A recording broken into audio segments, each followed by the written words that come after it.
in terms of people wanting things, you know, it's the best problem in the world to have. And so I try to be nice, I try to be considerate. But you know, people know me, know what's important to me and what's not, and you fit in that or you don't.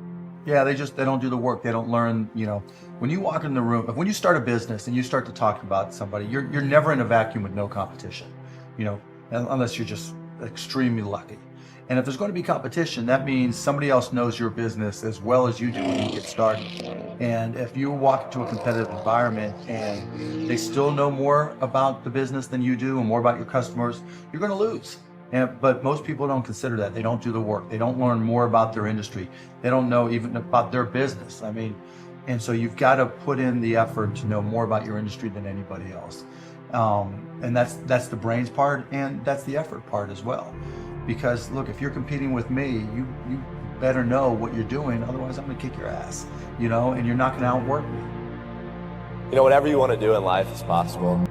Those goals that I thought about every single day kept me coming week after week and year after year until I was able to accomplish it. I think there were so many people who doubted things that I wanted, and I believed that I could achieve. You know, I believed that I could go into 2008 and be perfect. You got to get that first customer first. And then when you get that first, what did you learn? Reiterate, get that next customer. And then hopefully as you learn more and more through the process, then the next one becomes by faster. But whatever industry you pick, if you outwork everybody, if you try to be a little smarter than everybody, if you try to be a better salesperson than everybody, if you try to be better prepared than everybody, you've got your best chance. Because if you don't do it and somebody else does, you know, I have the saying, work like someone's trying to take it all away from you. You know, work like someone's spending 24 hours, working 24 hours to take it all away from you. And that's kind of the way I look at it. People always say, you gotta love the work. You gotta love what you do. You don't have to love what you do. You gotta get addicted to what you do. You gotta be addicted to winning.